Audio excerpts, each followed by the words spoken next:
Go right ahead. Good afternoon. I know some of us are still going through the lines, but we have a very jam-packed agenda today. And so we want to go ahead and get started. So if you're still going through the lines, please continue doing that. We are so incredibly thrilled to have such a great crowd here today for our May luncheon.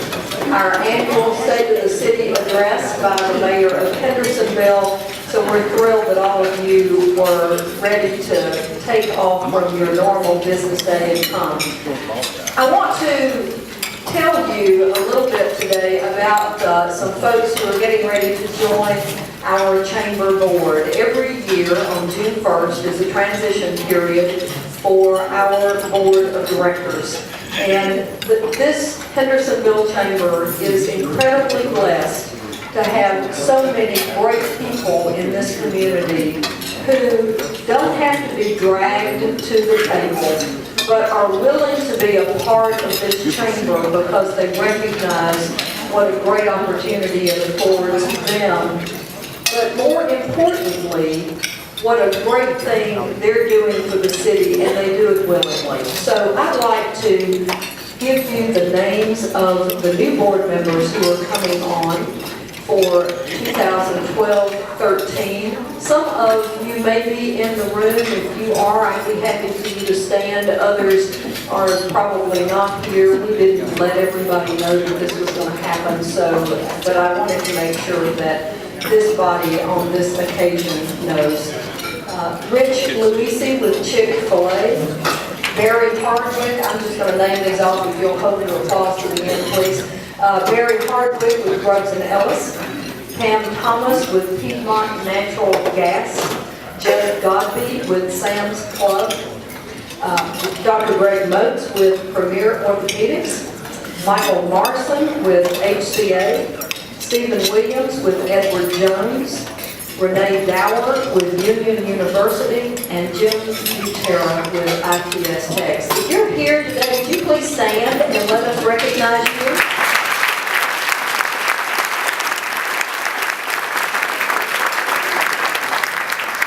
Thank you all very much. We are delighted that you're joining our board, and I know that we're going to have another great year. It's now my pleasure to introduce Frank Frills Jr., who is going to come and give our prayer and pledge of allegiance. Frank? Thank you all for being here today. Let's pray. Father, we are so thankful that you've appointed this day and time for us. We thank you for the beauty of the season and for the beauty of this community, and we just pray that you would shower us with your blessings. We're thankful also for your abundant provision for this meal today and for all of us gathered.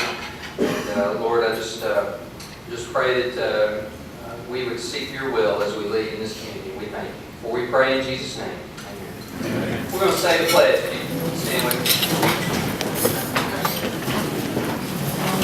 I pledge allegiance to the flag of the United States of America and to the republic for which it stands, one nation, under God, indivisible, with liberty and justice for all. Thank you.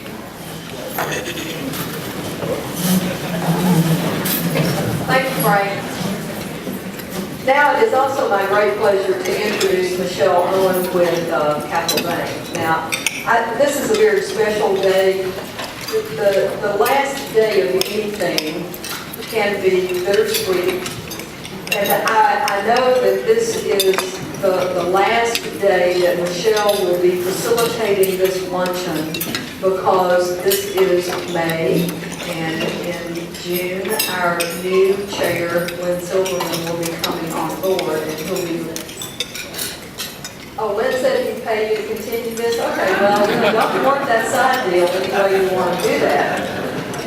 But I want to say publicly to all of you, since this is the last official luncheon that Michelle is going to be at, I want to at least facilitating these things. We intend for you to continue coming to these luncheons. But I want to tell all of you what a delight she's been, how absolutely accessible she's been to all of us throughout the year, the great leadership that she has shown. And so I hope all of you will join me in thanking her as she takes the podium today.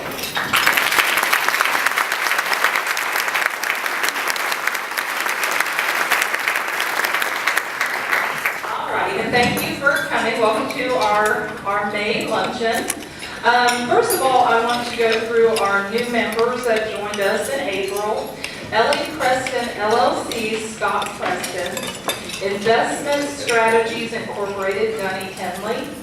Mid-South Business Furniture Incorporated, Greg Degman. Patricia Leonard and Associates, Patricia Leonard. Paychecks, Mark Rothschild. Pony Mailbox and Business Center, Patrick McCorkle. Stewart Chiropractic Clinic, Sam and Claire Stewart. Sumner County Road Superintendent Judy Harden. Team Hope Incorporated, doing business as It Works, Ann Patterson. The Terrace at Bluegrass Assisted Living, Rebecca Wolf. So those are our new members for April, so if you're out and about and have an opportunity to stop by and see them, stop by and welcome them to the chamber. Next, I'd like to recognize our elected officials that are here with us today. And if you'll just stand so we can recognize you. First of all, we have Mayor Scott Foster with us. And thank you. Then we have Dawn Long with the Sumner County School Board. Thank you. We have Steve Brown, our city alderman, is here.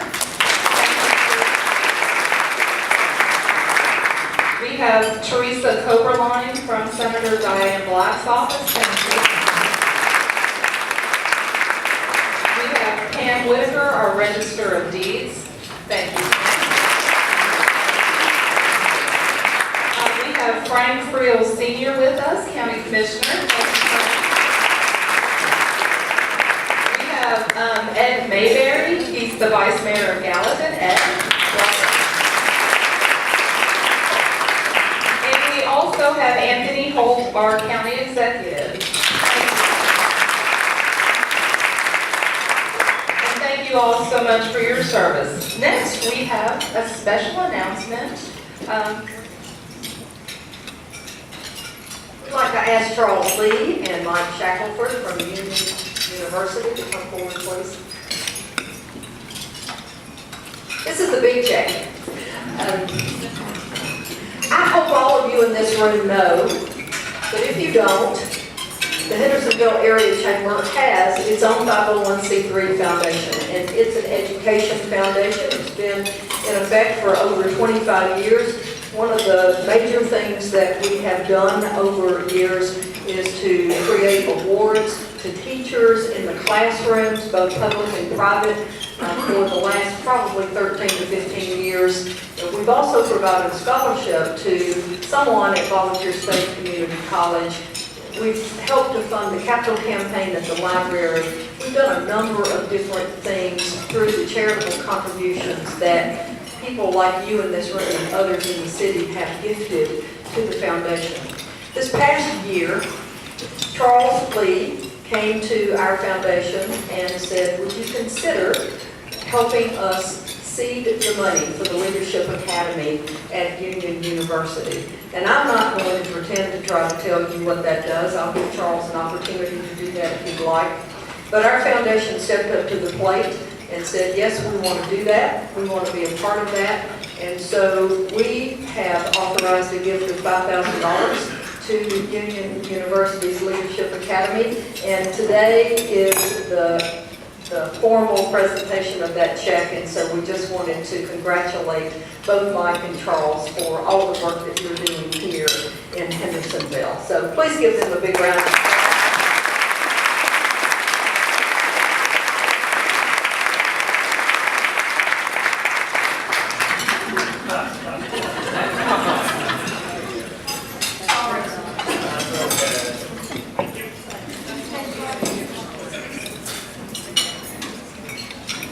Thank you, Brenda. Actually, the Leadership Academy is a concept that grew out of the Education Committee of the Hendersonville Chamber. And we've been working on this concept for a couple of years. And what the Leadership Academy does, working with Sumner County Schools, the full cooperation of Dr. Dale Phillips and his staff, is that we have identified 43 both current or aspiring leaders.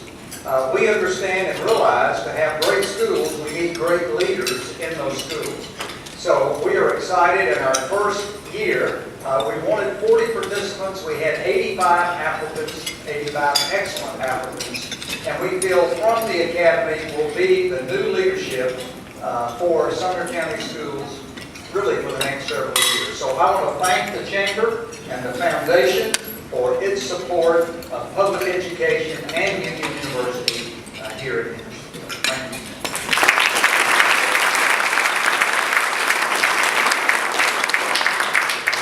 Thank you, Dr. Lee. Okay, next I would like to introduce Len Silverman, our chair-elect for today, who will be the chairman come June 1st, to introduce our speaker. Len?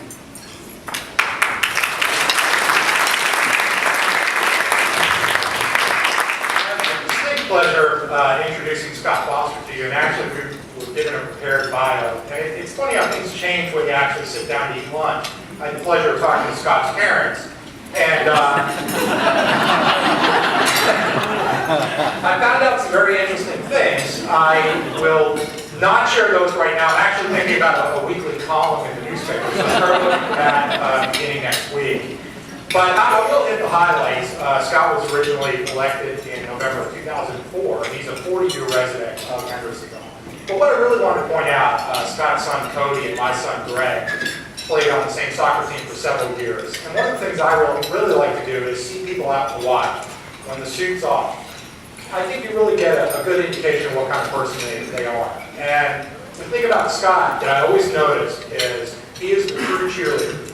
He was always out there. He was the one making those guys feel good about themselves, even when they weren't winning, even when the tournament was tough. We all kind of knew they didn't really stand much chance. And he reminded them that they were a team, and they were working towards a single goal. And you could see, even when they were young guys, that they got the point. And I see that as a real leadership quality, both where I saw him on the weekends, and certainly where he is now as the mayor of the city of Hendersonville. So it's my distinct pleasure to introduce Scott Foster.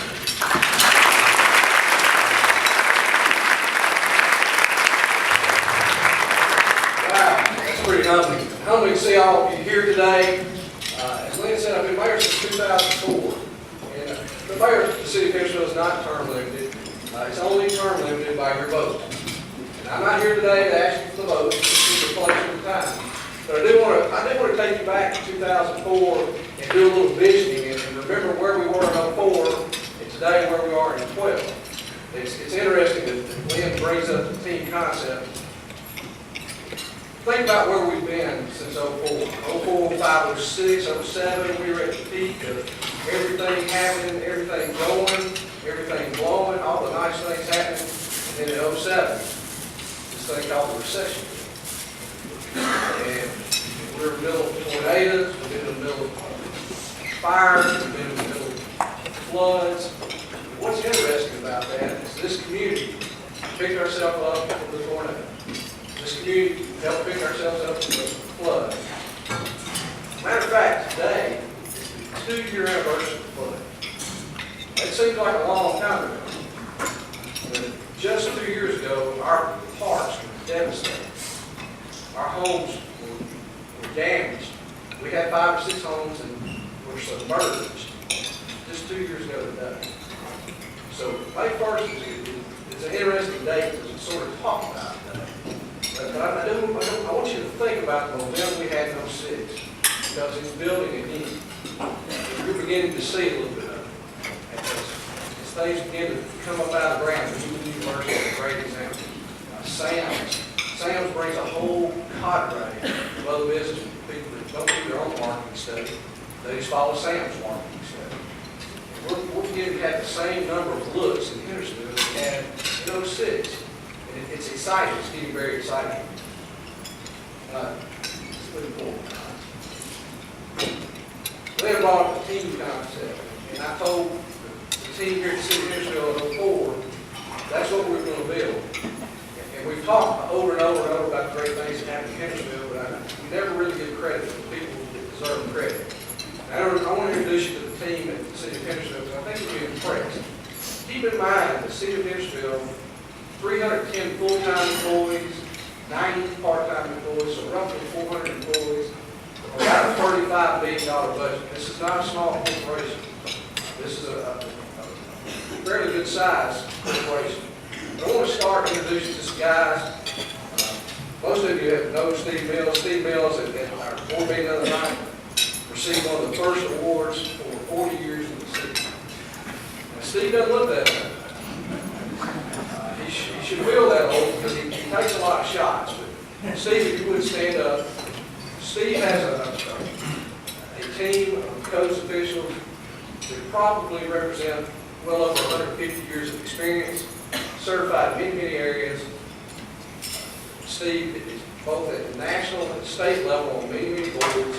But I want to introduce you to Steve. Steve is the one who's taken care of the city of Hendersonville for about 4 years. Thank you, Steve.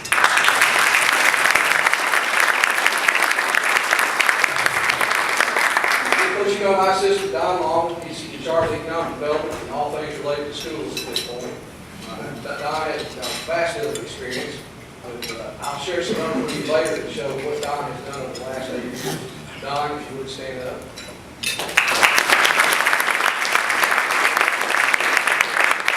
Finance department. If you don't know, our finance department is pretty hefty. We've got several guys with degrees, we've got several CPAs, we've got several city court clerks, but the one that's been in charge of that situation is Ron Minix. Ron Minix, stand up.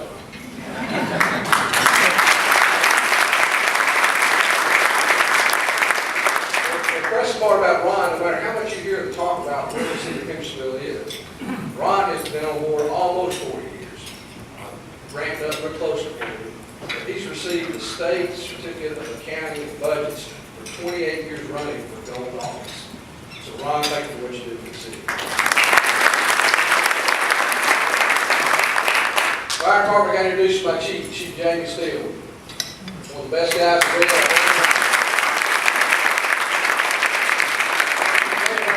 100 certified journeyman firemen. About half those guys are EMTs/paramedics. You've probably proudly seen our honor guard at Titan Stadium, at the Predator Stadium. Jamie and I went to Indianapolis last week. Jamie has a grant writer that does phenomenal work. In this year, we received a $780,000 platform truck. You've probably seen pictures of it. If you haven't, please go to my Facebook site, scan down, you'll find it. Jamie and I went with that truck. It's set basically in midfield at Bluegrass Stadium as a showpiece for other fire departments. There are 30,000 firemen at this convention. They use our fire truck as the model. Jamie and his team do great work. That was a grant of about $750,000. Jamie's grant writer also got us online after we had the big marina fire that Berkeley Nelson helped us with, moving some boats out of the way. Jamie and his staff also had a new $250,000 fire boat on the way. So if you see that, know that that's grant money, know that that's not money we took from you and put in the general fund and bought a boat. This is money that we win competitively based on his grant writers. What's interesting is the platform truck and the boat both have enormous pumps on them, up 1,500 gallons per minute. So for the first time, we'll actually have the ability to fight from the lake, both marina fires and some lake fires. Jamie and his staff have just done a wonderful job. John Bradley, my legal eagle, Columbia University, Ivy League.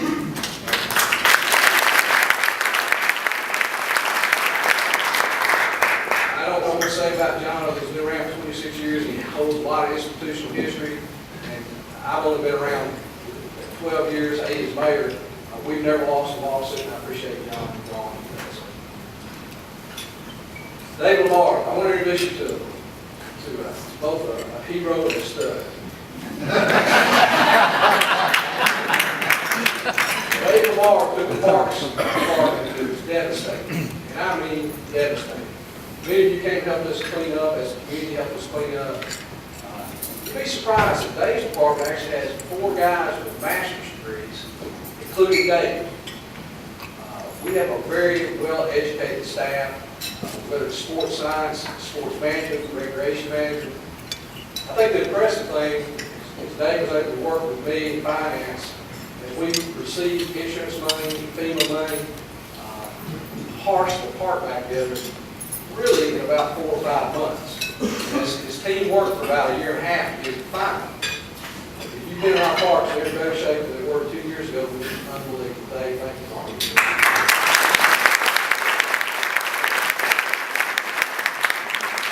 I want to introduce Fred Rogers. He's your planning director. Fred's got 30+ years. Fred holds all the license. He's got the certified planner. He's got the licensed landscape architect. If you don't think what we've done over the last 7 or 8 years has been amazing and phenomenal, I'm not sure which you're comparing us to. If you look around, there's more greenery and shrubbery and more beautiful buildings than we've had for some time. I'm going to show you in a minute how much of that's happened in the last 8 years. Most of it, Fred's tutelage. Thank you, Fred, for what you do. Police Department, I need to introduce you to Chief Mickey Miller.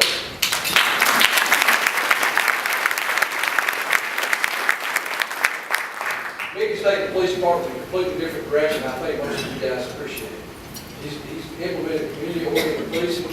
I hired Mickey because of his experience. He had 35+ years in Metro. And as I hear and you hear spoken, that's one of the things we don't want to become. We don't want to become the Rivergate Mall. The chief knows how Metro works, knows how to run counterintelligence for us. The chief has close to 100 certified officers. The chief holds a doctorate degree himself. About half of our officers have bachelor's and associate's degrees. I'm just trying to put in your head, the team that you have working in the city of Hendersonville are well-educated, well-seasoned, most of them, and do a phenomenal job. There's no way I could have done it, or you could have done it without this team of guys that do it 60 hours a week. Jerry Horton, your public works director. Jerry's going to be busy. Jerry's going to be busier than he's ever been. Because of Fred's work and Jerry's work, over the next several years, we have more infrastructure work about to happen that's happened probably in the last 20 years. I've got $24 million of work I want to show you. It's on the books, paid for, ready to roll. Some of this is a recant of last year. It's the stimulus money we're using this for. But Jerry also has several licensed professional engineers on his staff. He's got an architect on his staff. He runs the streets department, the gas department. Roads department. He picks up the trash. Jerry's the guy you want to know. He's doing a great job at everything. Thank you. All right, back to sort of the boring part, but it's all good news. Let's talk about city financing. You've heard bad news about it for a while. What's in my proposed budget this year? No property tax increase. What was the property tax in 2004? Anybody remember what it was? It was 65 cents in 2004. What am I proposing this year? 65 cents. I promise you in 2004 that we would run as lean government as we could run, provide the services, and keep your taxes low. I didn't promise no new taxes. I promised to keep them low. We did in fact do a tax increase. Your houses were reassessed reappraised for value, and once the house was reappraised, the tax rate went from 72 cents back to 65 cents. That's about as low as we can go. We do have a trash fee that goes on top of that, about $255 annually. It's going to go up a little bit because our carrier has to pay for gas, just like you have to pay for gas.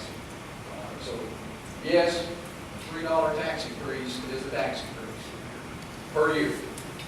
All right, now let's go. Where we were last year, we had $4.15 million in the bank, general fund. We budgeted about $34 million. We're estimated to end this year at $4.4 million. That's about as close to the balanced budget as the government's going to get. General fund starting this 12-13 budget. General fund starting at $4.4 million, and we're going to grow just a little bit, primarily gas. But we're growing $400,000 to $34.8 million will be a balanced budget. Just so I know you can't see this from the back, and I apologize. I've done this thing low tech, high tech, everywhere there is tech. At some point, we'll get a big screen in here. The sound system's working here today. But the bulk of your budget, see the big red block? What's red stand for? Fire. 30% of your budget's fire, 37% of your budget's blue is the police department. So if you're pushing nearly 70% of your total budget in place for your public safety, I don't know why you want that much public safety, but it's there. I know this chart's hard to see, but during budget discussions, things come up about how much money we borrowed, whether we borrowed more money. Try to put this in perspective to your household income and what you borrow. There's some cities across here, 2% for Columbia. We're the next bar at less than 1%, 0.9% is what we've got borrowed based on our assessed value. Now, our assessed value is what you pay property taxes. So we don't receive, I wish we received that. You're assessed at $1.5 billion. Pay tax, everybody pays tax on that. We're at less than 1% of that. To make that, it's hard to explain, to make that a little clearer, the appraised value of properties in Hendersonville is now approaching $5.2 billion. That's the appraised value of property in Hendersonville. We've got about 15 billion borrowed.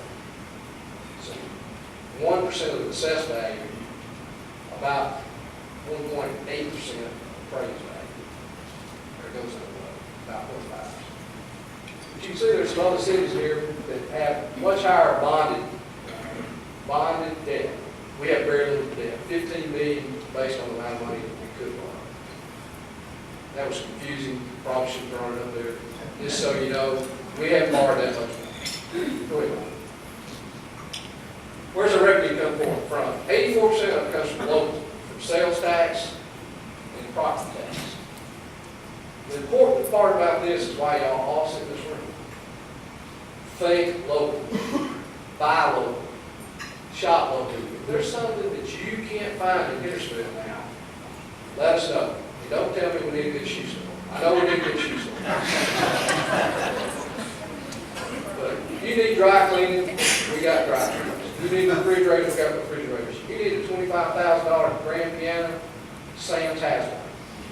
That's crazy. I don't know how they get some discount store, but I got a $25,000 Sam's piano sitting in the front row.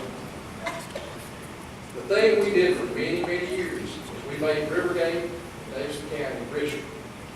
Everybody went to Rivergate, shopped, built some schools, began to get better. The city does fund more firemen, more policemen. The shop at home thing has to take hold. And we've got Tony Milliken in here from my town, which is a social media project that's working on getting people to shop at home. If you're not on Facebook yet, which I reluctantly am on now, look me up, Mayor Foster, look up my town. You'd be shocked about the discounts that you can get locally.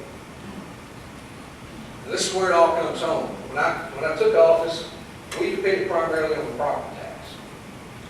Property tax, we need to raise our budget. Came directly out of property taxes. That has shifted. In 2004, we made about $4.3 million in local sales tax. It's not double, but it's getting close. Last year, we were at $7.997 million in sales tax. Some of it came from you guys. Some of it came from nice people in Robertson County who come down and shop at our centers. Some of it came from nice people in Yacht who come and eat in Hendersonville. But doubling that number has taken a great burden off what we do with property taxes. And it's only going to rise if you'll shop at home. Just to put that increase in perspective, just in that 4-year period, if we had not grown our retail side, if we had not grown our retail side, I'm not talking about Indian Lake, I'm talking about Indian Lake, Glenbrook, Main Street, all of those segments have grown. We would have to have a 26-cent property increase just to be where we are today. And it makes a difference. Please shop home. Thanks for shopping home. All right, just try to get your mindset into visiting a little bit. This is Glenbrook in 2004. Kroger, Kohl's, and Target. Go back. get a lot of gruff about pushing Indian Lake. We push the city of Hendersonville, we push Sumner County. It just depends on where the people want to land. And oh Lord, that was Glenbrook. In 2012, you've got all these out parcels at the bottom. I have one. All the out parcels along the bottom, I know you can't see from the back. The Texas Roadhouses, and Chick-fil-A, Air Bread, I'm not going to mention names because I'm going to leave out 20 names. But this center is not built out. There's still acreage to the left of Andrews Run. But it went from 3 shops to about 30 shops in Glenbrook. It's hard to believe that happened just 8 years, just in that 8 years. We reopened, we recut the ribbon for Kohl's about a month ago. They did a 10th anniversary revamp of their store. Kohl's has been there 10 years. That's hard to believe. But, there's Indian Lake Village in 2006. There is no Saundersville. There is very little down here. There is no Cracker Barrel. You know, the thing, we went into town for so long because we had more than back and siding and rock, and we don't allow anything for brick at that time. But this is really developed. We're not putting emphasis on it. The development put emphasis on it. This is in 11. We got a $60 million streets of Indian Lake.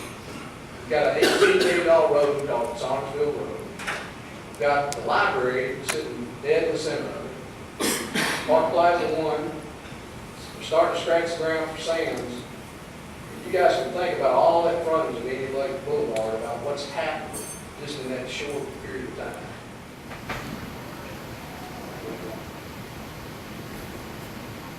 Main Street Corridor. Something you don't hear much about, but a lot has happened out there. Thank you. Don, get names in these things.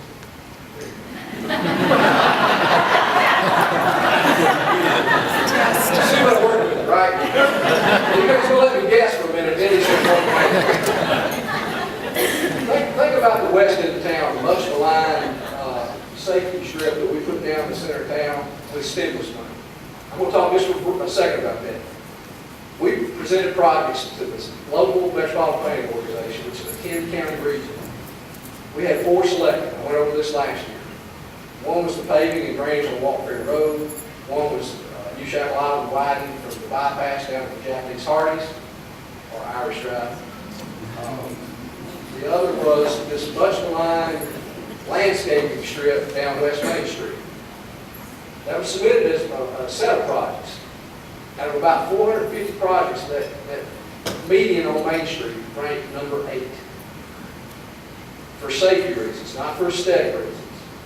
That suicide lane out there had contributed to 3 deaths.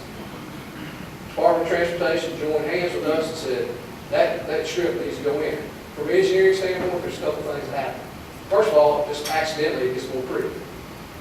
Right? That's not engineering stuff. But what happens is, as the road is narrow and the median goes in, you can't cross the center lane coming towards town, do a U-turn by the Waffle House to get on the bypass, which had happened and contributed to a death. You can't ride the suicide lane to meet somebody at the chicken store. But really what happens is, because the road narrows and you feel a cramp on that left-hand side, you slow down about 8 miles an hour. And that probably has been more effective in keeping people from getting killed on that section of the road than anything. That was not, again, money we took out of your pocket in a roundabout way. It was stimulus money. So it was federal money. But it was submitted on purpose and TDOT joined in with it. Let's talk about what's going on that side of town. Did you know there's an 84 lumber right in the middle of town? I bet most of you did. Have you been down Volunteer Drive lately? 84 lumber is about 5 years old. It sits on the railroad tracks. Right there. Who's been to the Premier Event Center yet? Oh, come on, man. You got to raise more hands than that. You had to go to the flea market, or the boat show, or the Chamber of Commerce home show. We've got a facility over there. It used to be we used to call it the Beirut building because it looked like it had been bombed. It was low furniture. you've not been in that center, you've got the old bowling alley that's over there, renovated. We have an 80,000 square foot expo center that we expand to 120,000 square feet. Shortly, you'll have several other things. They've got a room twice as big as this that you can hold proms in. A lot of neat things going on in that center. MGM has grown another 100,000 square foot warehouse. Down here at the ugly end of town, we used to call it, in West Main, there's some great things happening. Since '04, the Tractor Supply's gone in, the Matco went from the Matco to the box, to the big beautiful Matco doing high volume. Tractor Supply's down there, our first new car dealer. Not used car, but our first new car dealer. So some interesting things happening on that end of town. Both Glenbrook and the streets of Indian Lake bring people into town. People see the price per square foot at Indian Lake and go, whoa, we like Hendersonville, we like that much. And so we're able to show them other parts of town. And to the point where McDonald's tore down on Main Street to rebuild. Did you know McDonald's is one of the top 10 employees in Hendersonville? Each McDonald's hires about 75 people. So they've got almost 220 employees in town. That's not it. That's shocking. But Taco Bell tore down on the back. Arby's refaced their building. So all this nice stuff we have happening is actually filtering back into some of our older neighborhoods. You're starting to see some rejuvenation. Heidi, car dealer. That Matco, you remember what that Matco in the box looked like? I bet they're happy they did that. Tractor Supply quietly sits down there and cranks out money. Don't need to tell you too much about this. It's the Indian Lake Boulevard corridor. You know, we spend a lot of time talking about the streets of Indian Lake out here. Go back and think about what's happened on the Indian Lake corridor. Lindy and Mike's office is down in here. We had Demus's. All of this is beginning to develop, including the subdivision, Vintage Knoll. The city of Hendersonville doesn't have a lot of money, but I got a bank on every corner around here. That's the craziest thing. All right. Some other great things happen with a lot of people sell. You know, for a long time, when I first took office, you think back in that 04 range, the nicest sit-down restaurants we had, not the nicest, but the chain sit-down restaurants, maybe an Applebee's and Shoney's. That wasn't that long ago. So we're bringing these chain restaurants in, bringing Brahms and Chop House in. I'm sitting down in the old city hall behind McDonald's. And we're in the old smorgasbord salad bar. And there's a bowl growing on my wall. And that two-car garage in the old city hall. And I'm telling them, hey man, we're just like Franklin. We're growing. And they look around my office and go, is this really a two-car garage? I said, no, it's a salad bar. It's a salad bar. And at that point, you know, it's all about first impressions for these guys. And at that point, we made a decision to try to move forward with the help of the staff, great contractors, the city of Hendersonville. We changed the face of City Hall and the city, City Hall and those cities. We just opened Fire Hall number 6. Our fire chief has done great things with grants and grant writing. I think probably his legacy is going to be we built Fire Hall 5, Fire Hall 6 together, along with trucks and boats and all the fun things that firemen do. That's a tough engine there in House 6. That's not the newest engine. It's a new engine, but not the newest engine. This is something I'm proud of. Go back and think about the gift that we had of the whole library. Curtis family. Mark family. It was a jewel. We had outgrown it.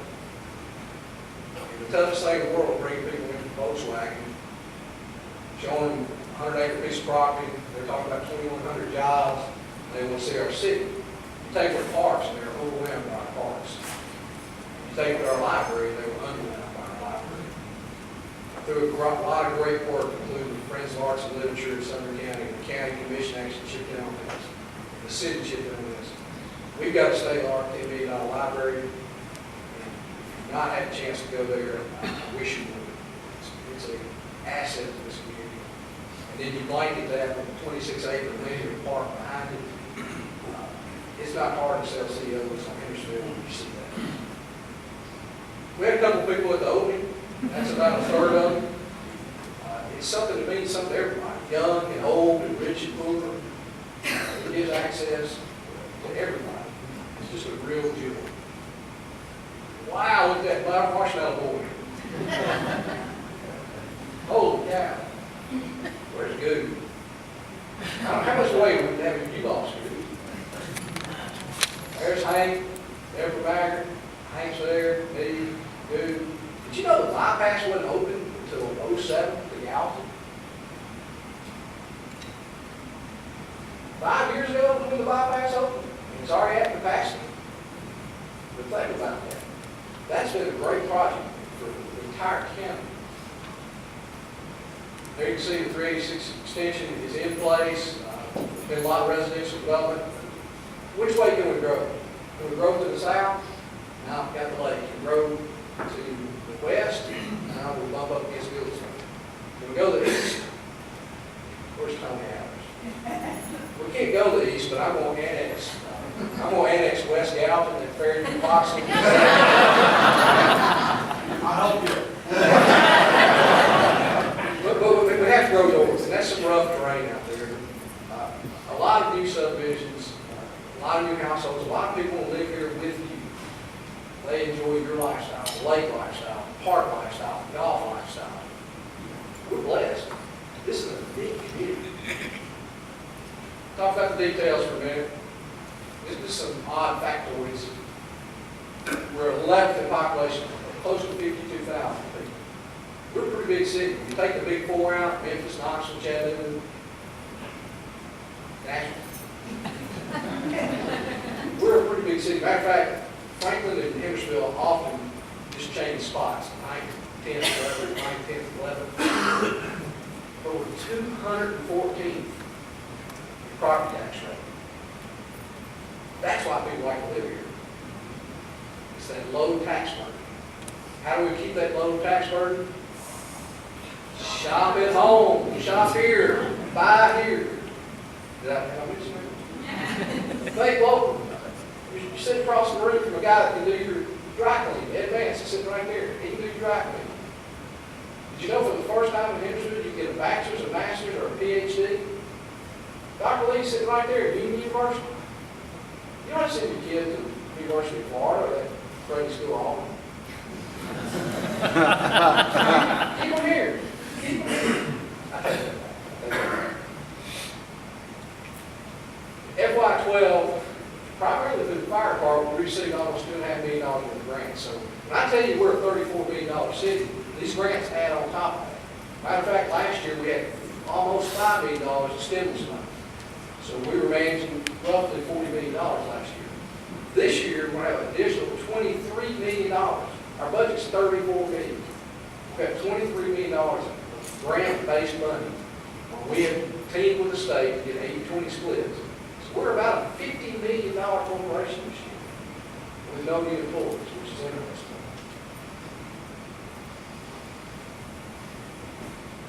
How old is the city of Hendersonville?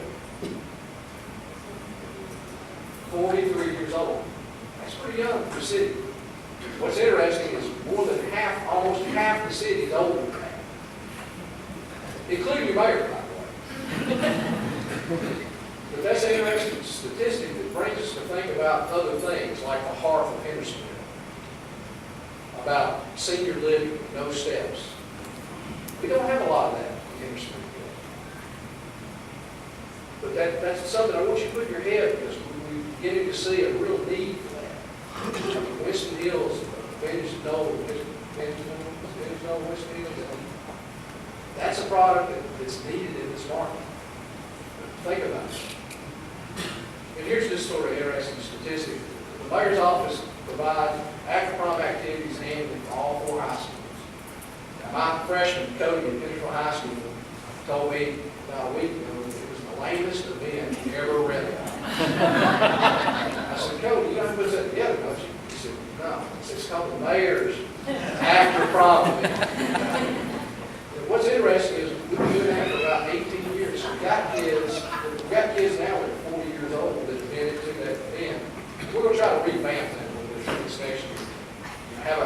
team club that comes in and tells us what they want to do, what they can do. If we save one life by keeping kids off the road problem, it makes all the difference in the world. Progress, talk a little bit about where we're headed. Building beside the library, you know what it is? It's called WPI. Windows Professional Team, right? Call center, about 200 employees, growing to 350. Here's just a list of some of the things that hit. Here's some of the new construction: Sam's, North Star Retail, Firehouse Subs, Lake Creek, Wynn, Watermark, Martha, Hendersonville. If you got parents, you need to go see them. If you got parents that need assisted living, that need type of assistance, that's a phenomenal place. We use phenomenal free time now. Start to feel like this thing. Gallery, Indian Lake, Imperial Point. This list of things are under construction now. We're still in a recession. Here's new construction coming soon. Between Mimi's and Firehouse Subs, there's another strip center that's almost taken up. Forbu Wine and Spirits, which is the Ford liquor store, probably will last for some time. Kroger Fuel Center on East Main, Shack Island Center, which is the spot between the church and Gigi's Cupcakes. Buick Glenbrook, Indian Lake Village Townhomes, some more residential, and we got word that it looks like Davis Academy may be slow rolling again. So that's all good news. Got somebody else to congratulate him here today. May 1st, there's a small company here in town that has been here 13 years. And there's a shot of him, her back in about 09. Jana Van Kessel, if y'all have not met her, you've not been a member of the chamber very long, she is the brightest, chirpiest, best cheerleader for local business that I know. Jana, congratulations on 13 years.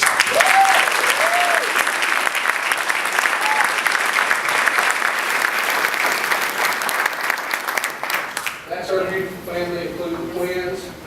What's up, guys? Spencer and Carter. Great guys. They've attended almost every state and city dress I've given. I have my picture made here. I don't know my picture made tonight. But that's just a great sign. To list all the businesses that have come to Indian Lake Village is unrealistic. Some of these are here, some of them have come and gone, some of them have come and grown. But this is the work that Don and I work on before summer pretty religiously. You'd be surprised about the number of new businesses. I hear all the time, we've got too many, we've got too many. It's not up to us to decide whether we've got too many. It's a free market. So people come in, they find the zoning, they move in. Just in the streets of Indian Lake Village since 05, we've had 113 new businesses, created over 1,000 jobs, and believe me, between now and election day, you'll hear jobs, jobs, jobs, jobs at the federal level. We're doing our work here at the city. Payroll in excess of $35 million in Indian Lake Village. That's a staggering number, $225 million. And I think the city of Hendersonville gets 1 1/8% of that, and the school system gets 1 1/8 of that. So that number right there is the number I need y'all to help me grow. And I don't care whether that's running phone banks and call people from Robertson County to come down and shop, and tell them your good friend in Green Hills they didn't come out here and shop. Don't go to Green Hills. Don't go to Cool Springs. If you can help it, shop it. City sales tax generated off that, that's annual, 2.8 million annual. I know you can't see these numbers. Some of the whole is, we got 5 big projects that are funded.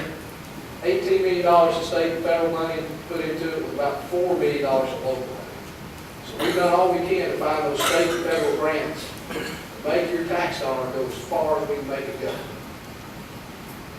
And $19 million, although it's state and federal taxes, it's your tax money. You've already paid it in. So we're doing all we can to get our fair share. Total funds from state and federal government, $19 million. Total funds from the city, about $4 million. For the next several years, we have $23 million worth of road work that's going to happen. I know everybody needs their road paved. I know that.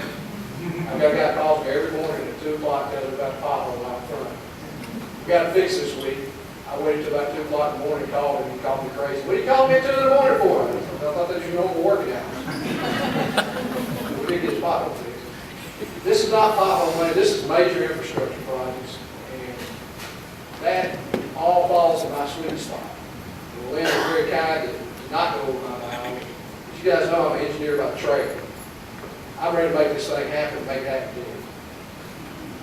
We've got a couple other projects, we've got a grant, Fred's staff and planning did a great job. This is Hawkins Middle School, Walker Middle School's out here, we like about a half mile of sidewalk to connect all those trails out there.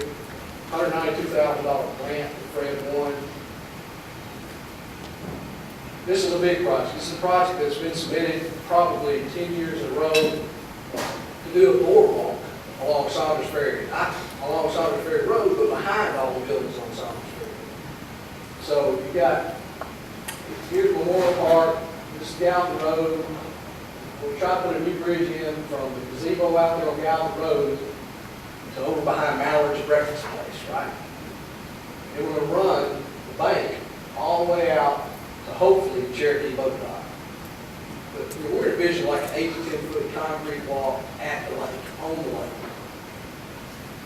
This trail connects to a series of trails that can bring you all the way back to the library. We now have about 12 miles of contiguous trails. The staff's done a great job planning. This is a big project, it's a $1.5 million grant, $500,000 a year over 3 years. So you're about to see some work done to try to beautify that side of the lake and take care of that. This is a big project, $6 million project. It started a barrier in the middle of 386 running to Nashville so that we can widen the bridge over Drake's Creek. Here's the inline hockey, here's Drake's Creek. We've got to widen that bridge 2 lanes to the north. So the barrier rail that's in place that cramps traffic up in the morning that comes from Galvin, that's what that barrier rail is for. Ultimately, the bridge here, which is working pretty well with the new striking. Does everybody agree with that? Striking to 3 lanes would work tremendously. Because we finally landed all this stuff here, Hank built a 4-lane divided boulevard in Hankstown. That was over 12 years ago. The state would only build a 2-lane bridge because they don't build things unless there's a need. Well, the need's there now. And when we should restrike it, they came forward and helped us with stimulus money to re-engineer this. That's going to be a 6-lane bridge. 2 lanes wrapping back around to go to Nashville. So you'll be merged in 1 lane here and then 1 lane way back in here. So it'll be 4 lanes under the Indian Lake Bridge. That project is started. It'll probably be right in the middle of a big mess for Christmas. So if you're ever out on a Sunday afternoon driving around the country and feeling good about it, driving around the country, just get you a bottle and bottle that up. Stick it in your glove box.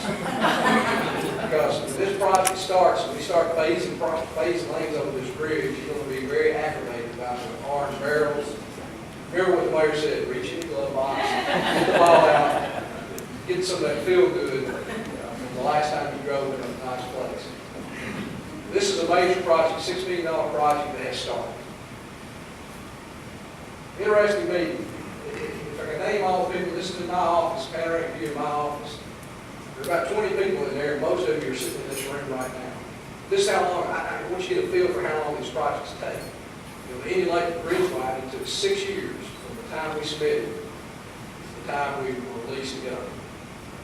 How many of you drive to Nashville morning and know we need another lane on the bypass? Not very many. I won't fight for that. We put that on Metropolitan Planning Organization's chart 6 years ago. It's right now to add another lane to the bypass is in the 2035 window. Think about that. We have got to give people working at home. People need to work here in Hendersonville. There's not that much capacity left. If we add 1 more lane on the bypass, we'll carry another 11,000 cars a day. It'll work at a level of service rated at F the day they open. So we've got to begin to think about other ways of doing it. But I say I like to say, 2008 was our first meeting with Dr. Lee, Dr. Dockery, and all the staff at Union University. Many of the people that are in this room, including Deborah Maggard, Bill Curtis, Dr. Lee, Gina Bartlett, Mike Bustle, what's his area right there. That was our first meeting. We invited him to come. 3 years later, got the skeleton up. Got it wrapped up. That was as of about 5 o'clock last night. Union University will be in business for this summer semester. And again, I've already said it, it's a big deal. Associate's degree, bachelor's degree, master's degree, and doctorate degree in Southern County. That puts us way up the ladder when we start talking about corporate relocation. Sam's Club is a big, beautiful cash register. Best looking Sam's Club we've ever seen inside and out.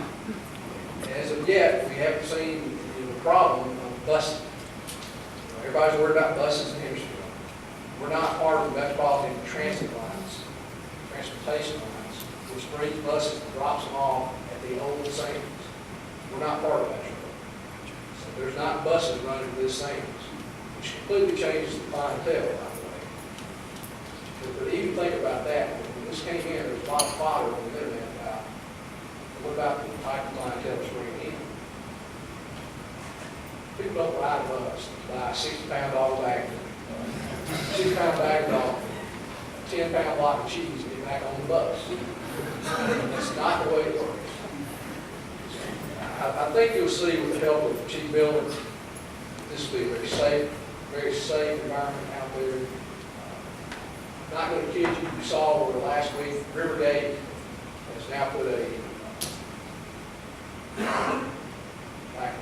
curfew at Rivergate Mall. If you're under 18, after 6, you have to have a adult meeting. We recognize that. We know that. Chief builder and his staff have indicated plan. Here's a couple of housekeeping projects that probably mean to you more than any of the $6 million projects I'm talking about. This is Saundersville Road. How many like the new right turn lane on Saundersville Road? Why did we do it 2 years ago? Because we had a different governor, a different Department of Transportation Commission. The Commissioner of the Department of Transportation is the ex-mayor of Franklin. We can work with him. That's why this was allowed to happen. This is a little bit more minor. It's on Rockland Road in Imperial. If you ever came out to the end of Rockland Road and somebody was turning left, you'd sit there forever. So we provide a little access there. Both of those projects happened because Jerry Horton and his team did those in-house. Walk Ferry Road, Old Chapel Island realignment. I've got a $1.5 million signal synchronization project we're trying to complete. We can't make it happen because of that crazy intersection right there. It takes 5 times longer to get through that intersection than any light in town. And so straight to that, the board finally voted to approve the purchase of the right-of-way. They're in the middle of the right-of-way purchase right now. A lot of great help from people in this chamber coming and speaking to the board and letting people know what you want. That's the realignment. Looks like it takes out the Rhino Mark 3 and the bank. Hurts the China Lock a little bit with parking right there. Hurts this little used car lot behind the Rhino Mark. That's going to be a substantial change to the way Yacht lives. We're working down on the other end of town by our new car dealer. Change the radius, keep people out of his yard, repave that. Again, another in-house. How many years ago was this? 2. It feels like it's been 8 because we worked, particularly parts department skilled and set us working. This is the day that the bypass was shut down. Here's the bypass. Why is the bypass shut down, Larry? There's water 300 yards of the bypass. Here's the house on Linden Drive. Here's a fireboat our fire team lost. I'm standing there. That's my care to taking a picture. The fireboat leading me. I'm just checking on those guys.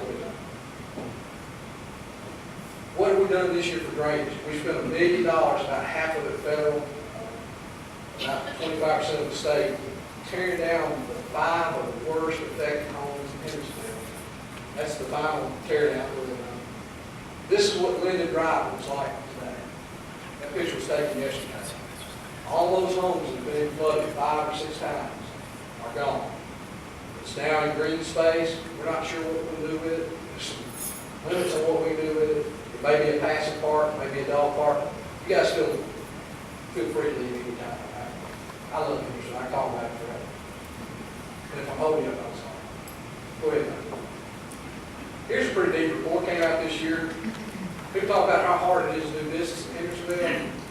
Beacon Center, which is a policy center, ranked Hendersonville the 6th most business-friendly city in the state.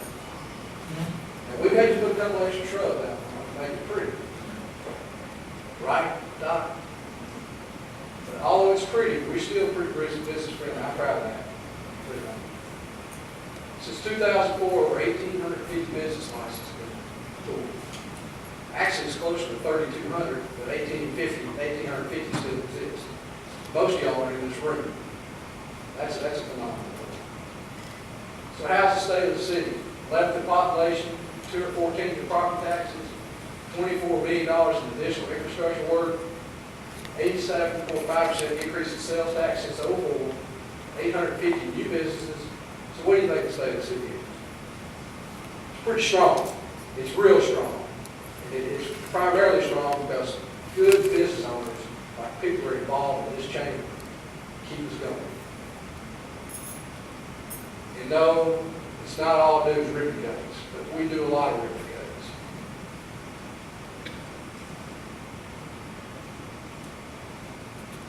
Growing our hospital. Our future's bright, but the best is yet to come. Thank you guys so much.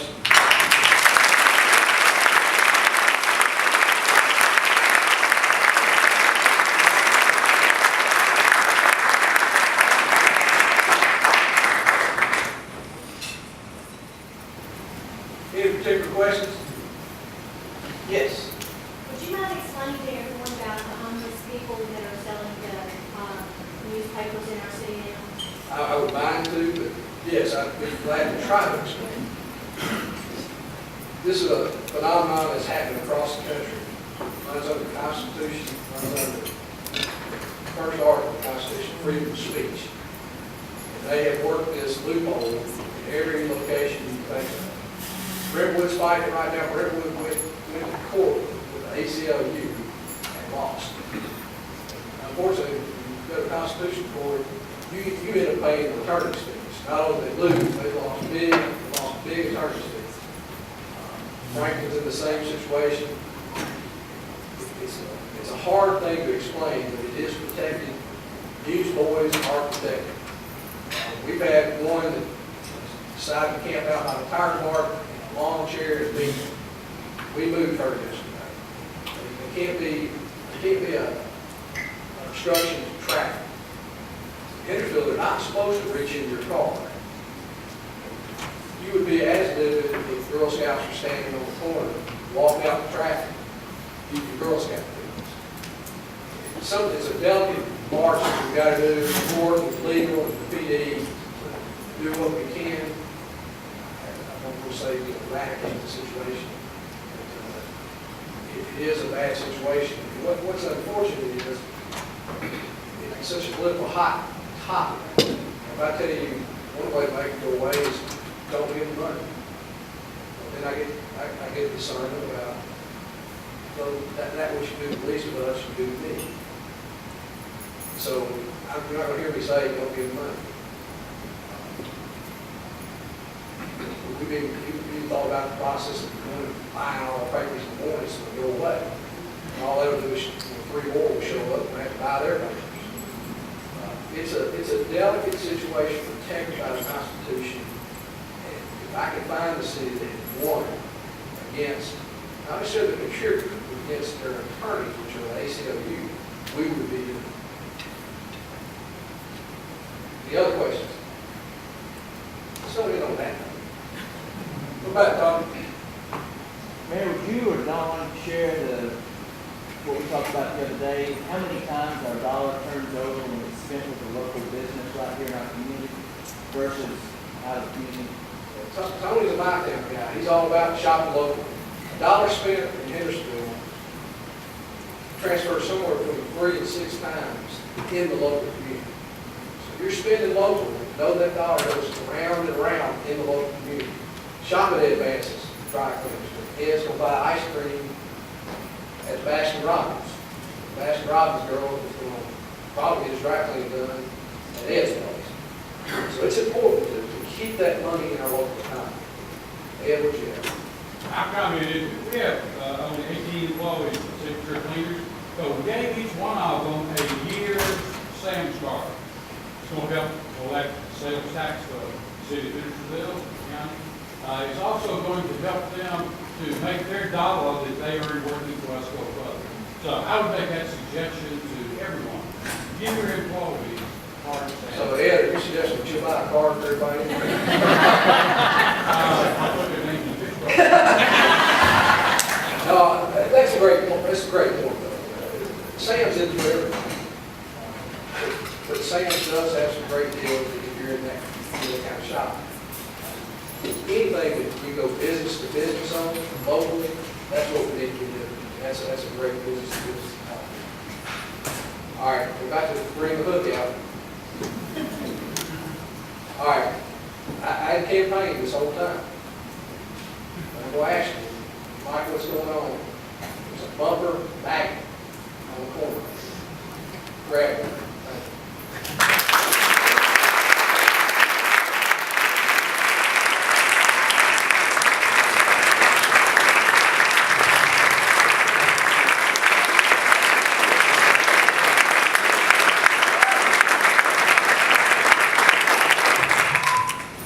Okay, thank you, Mayor. Next, we have some display tables over here on the side, so if you guys can start working your way up here. We have IGS Techs, the Heart of Hendersonville, and the Cumberland Crisis Pregnancy Center. So we will start with the Heart of Hendersonville. Come on.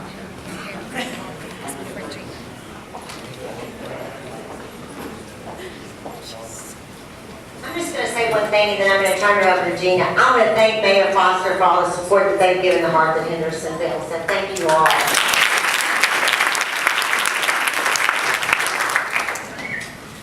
Good afternoon.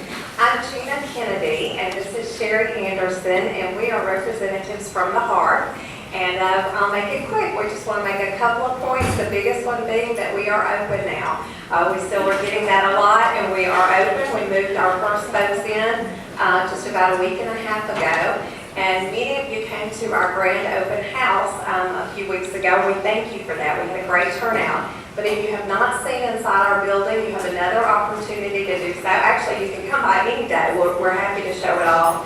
But on May the 19th and 20th, we will have a community open house. So if you'd like your parents or friends or neighbors or anybody to take a tour, bring them by on Saturday and Sunday. We'll be happy to tour the building. We know that the meeting went a little late, so we'll wrap it up. We're giving away a beach basket to kick off summer.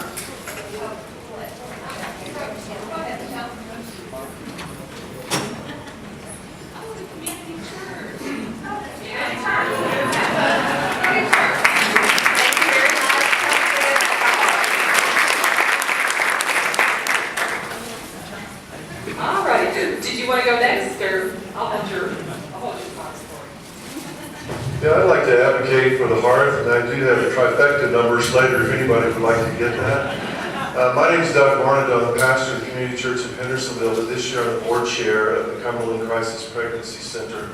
And we're new members of the chamber, so glad to be here. I want to thank you for so many of you and your support for that amazing ministry. It began a number of years ago through people like Ben Alexander and Courtney Wilson and Bill Bevington and others who helped shape this community in many ways. It was a small, little rented building across from the McDonald's on Main Street, moved to the Hazel Path, and now it occupies the old Leon Moore property, that house, which is really a home, which was our vision, and 12 acres. It's a place of advocacy for life, and it's one of the most amazing ministries. Before you get to Savannah, as you head out toward Gallatin, it's one of the most amazing ministries that in this particular area. I'm thankful again, individuals, those of you who participate in Change for Life, or the banquet that involves many of you and your businesses, your churches, and also for the Hendersonville Classic, which is a 5 and 10K run, and as I like to say, walk, which begins at Drake's Creek on Monday of Memorial Day. It involves about 1,000 people, and we are so thankful not only to the Parks and the Police Department for hosting that, but for you who come to be a part of it. Janet Allen is our Director of Development and just a great teacher in many ways of so many of us who volunteer there and a great advocate for life. Thank you for letting us be a part of this. And we have a drawing too. Somebody said, what are you going to give away? So it's a little bit different. Janie, could you get that and let me draw? But a couple months ago, I won the membership for Gold's Gym, and I told the person this didn't happen overnight. It took a lifetime of work. I gave that membership to my future daughter-in-law. So this is a registration for the Hendersonville Classic on Memorial Day. And the winner is Callie Chesser from Lynn. So thank you. You can pick that up.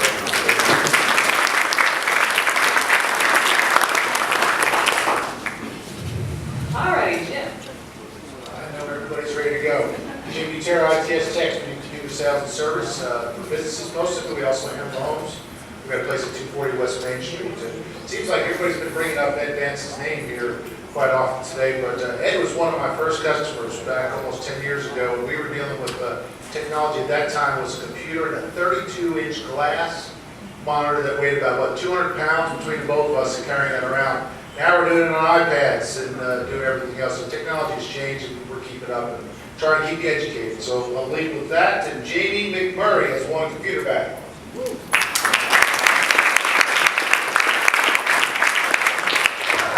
Just a few quick announcements. Our upcoming connection opportunities, there's a lease exchange that meets at the chamber office every Tuesday morning at 8 a.m. and every Wednesday at noon.